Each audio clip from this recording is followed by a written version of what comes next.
In the future, the most dangerous criminals won't be incarcerated in traditional prisons, but will be isolated in pods and sent to a remote island. In Australia, 2003, after a surge in war crimes led to overcrowded prisons, the government found it impossible to maintain control. The solution? A complete overhaul of the judicial system and the implementation of a new rehabilitation program utilizing containers. Under normal circumstances, this would be considered inhumane, but prisoners are given two choices: undergo rehabilitation in a container or face immediate annihilation. The delivery of food and water is controlled by the citizens, the very people these prisoners have betrayed. Anyone attempting to escape or assist in an escape will face severe punishment and destruction. The program's motto is simple: they are where they chose to be. The containers are lined along the ocean's edge, drones managing the deliveries. Inside one, a young woman, prisoner 70,122, has served part of her 4-year sentence,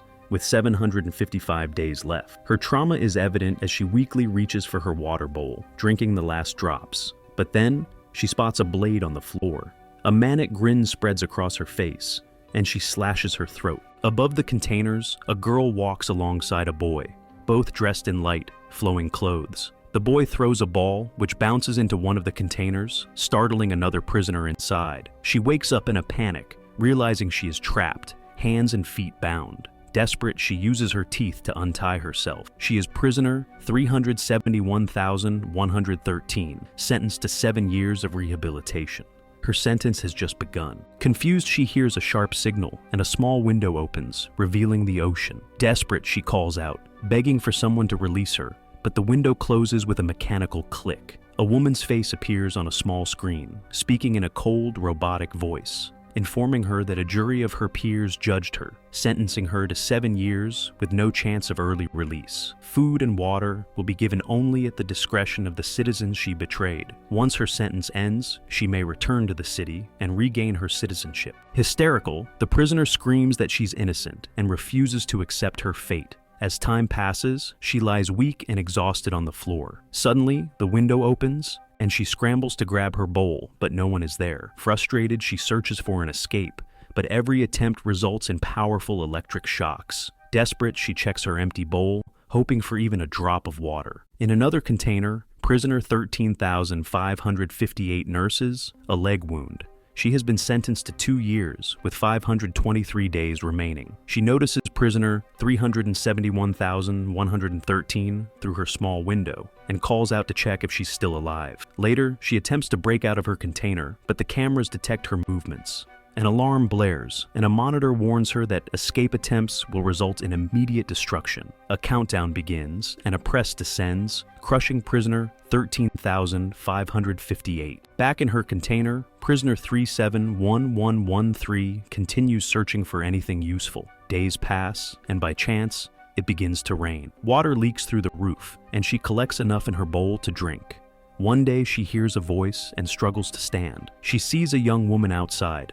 Upon learning of her sentence, the visitor guesses it's due to a political offense. Moved by her suffering, she offers a small pouch of water and some seeds, telling her that her fate lies in the hands of the citizens. More time passes, and the prisoner, now more broken, can no longer endure the torture. She looks at the rope she was once tied with and attempts to strangle herself, but she lacks the strength to finish. Still trapped, prisoner 371113 now has 2,439 days left. She unwraps the small bundle of seeds and pours them into her bowl, then smooths out a crumpled piece of paper and holds it up to the window, trying to read the text. Peering out, she spots the ball again and grabs it, using it as her only distraction, a simple toy to pass the time. Each day, the window opens and closes on a strict schedule. In another container, prisoner 1802 sits silently, sentenced to 6 years with 896 days left. He hears the sound of a robot drone passing by, carrying another container. Meanwhile, the same girl visits prisoner 371113 again. She entertains her with small talk and even reads forbidden Shakespearean poetry. The prisoner mentions she knows how to read too, but reading is prohibited during rehabilitation. The girl offers her a book, but the inmate refuses, fearing the consequences. The girl promises to return and read to her again. After she leaves, the prisoner recalls the girl's seductive lips and pleasures herself in solitude. Now, 2,175 days remain. The prisoner eats the seeds her visitor brought, as they are the only thing keeping her alive. Her eyes catch something, a small book, no larger than a matchbox, tucked inside the bag. Turning away from the cells, she carefully pulls it out and begins to read. It's Romeo and Juliet, printed in tiny, barely readable text. Clutching the book to her chest, she's overwhelmed, tears spilling down her cheeks. She dips a rag into her water bowl and uses it to clean the wounds that have become infected. The pain is unbearable, but she continues. After a while, another young girl approaches. Hearing her voice, the prisoner asks, "How do they decide who gets food and when?" The girl doesn't answer. Instead, she says she enjoys walking and talking with the criminals, trying to fill the silence. The prisoner asks her age, and the girl replies, 16. With a sigh, the prisoner murmurs, "I had a sister the same age." After a pause, the girl walks away, leaving the prisoner alone once more. When silence returns, she carefully retrieves the hidden book, making sure to stay out of sight of the cameras. One day, prisoner 371,113 feels the container shake violently. Looking out the window, she sees the drone transporting her to a new location. When it stops, she notices a man outside, eating an apple with satisfaction. Starving, she begs him for a piece. He sneers coldly, saying, "I have no pity for people like you. If I could, I'd destroy all criminals." Desperate, she pleads with him, but he makes an offer. She can pay for the apple with her body. In desperation, she agrees. Turning away, she positions herself to let him reach her through the window. But just then, the drone detects the situation and opens fire without hesitation. The man is killed instantly, and a bullet strikes her leg. Gasping in pain, she still reaches for the apple, trembling. She bites into it, but recoils in horror when maggots crawl inside the core. Disgusted, she spits it out. Later, a loud siren jolts her awake. The monitor lights up, informing her that she has violated code 8713, exchanging something for food. This earns her 7 days of forced insomnia. It's her first and final warning. Another offense will mean death. Desperate, she yells at the monitor, but her voice is drowned out by the deafening siren. Over the next week, she slowly loses her sanity. The lack of sleep and constant noise push her to the edge. Now, there are 18,001 days left in her sentence. Physically and mentally broken, hallucinations haunt her.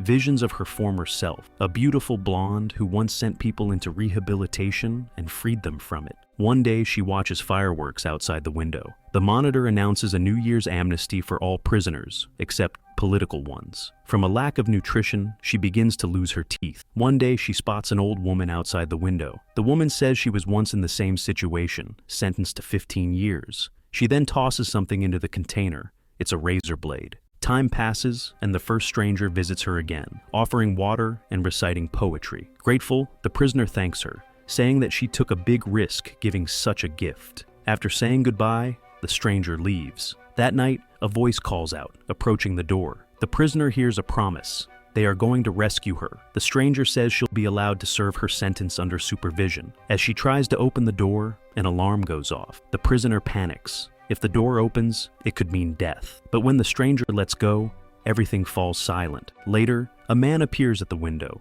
He notices she is pregnant and has 4 years left on her sentence. He offers her mercy and points to a burning container nearby. "I consider this an act of kindness," he says. "You should ask for a swift death." Inspecting the ceiling, she spots a loose bolt and pulls it free.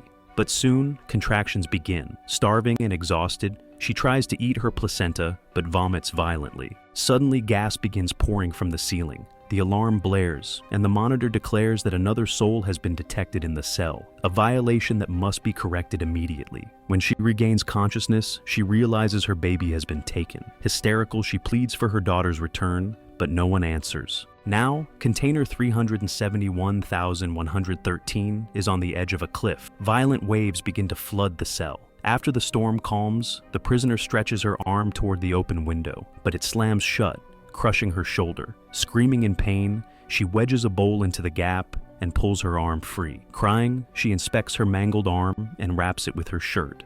With 999 days left, her condition is critical, and the wound remains untreated. One day, the container begins filling with water again. She pulls out the tiny book and reads a few lines. Then, the monitor comes on, declaring, "Unauthorized intervention detected. If it's not corrected, you'll be executed." A countdown begins, but it doesn't matter now as the water rises. She starts to drown. Meanwhile, a drone searches for her container. It locates it and begins pulling it toward the shore. But then lightning strikes the drone, causing it to explode and dropping the container onto the beach. When the storm ends, 2 women and a boy arrive at the cliff. The boy notices the container and sees the girl lying nearby on the sand, barely conscious. He points it out, but the adults walk away, taking him with them. Now, a question to you. If you had no other choice, would you choose a swift death or years of complete isolation? End the movie.